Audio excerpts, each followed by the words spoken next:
Le paradoxe de notre époque est que nous avons plus de connaissances, mais moins de patience et de tolérance. Des autoroutes plus larges, mais des points de vue plus étroits. On dépense plus, mais on a moins. On achète plus, mais apprécie moins. Nous avons de plus grandes maisons, mais des plus petites familles. Plus de commodités, mais moins de temps.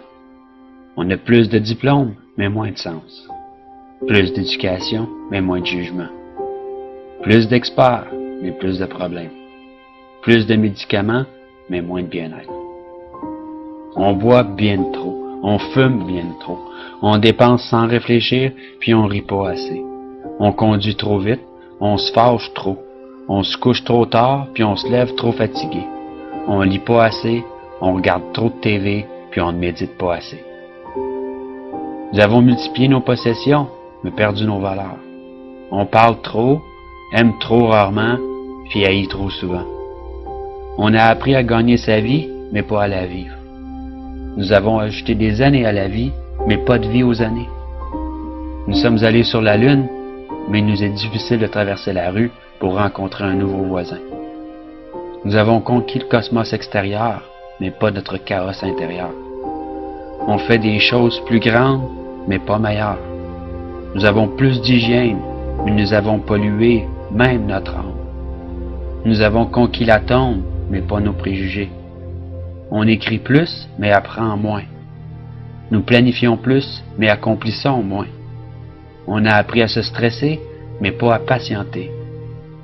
Nous construisons des ordinateurs pour retenir plus d'informations, produire plus de copies que jamais auparavant, mais nous communiquons de moins en moins.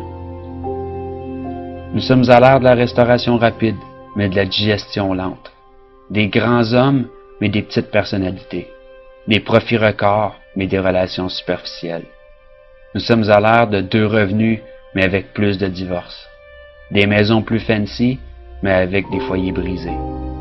Nous sommes à l'ère des courts voyages, des couches jetables, des basses mœurs, des nuits sans lendemain, de l'obésité et des pilules qui font n'importe quoi, de donner du pep à endormir, à tuer. Nous sommes à l'ère des showrooms bien remplis avec des entrepôts vides. Rappelez-vous de dire « je t'aime » à votre partenaire et à vos bien-aimés. Mais surtout, pensez-le. Une bise et une accolade soulageront un mal lorsque sincère. Souvenez-vous de vous tenir la main et de chérir ce moment présent, lorsqu'un jour cette personne nous quittera. Prenez le temps d'aimer, de parler et de partager vos pensées précieuses. Et n'oubliez jamais que la vie ne se mesure pas au nombre de souffles que vous prenez, mais par les moments qui nous coupent le souffle.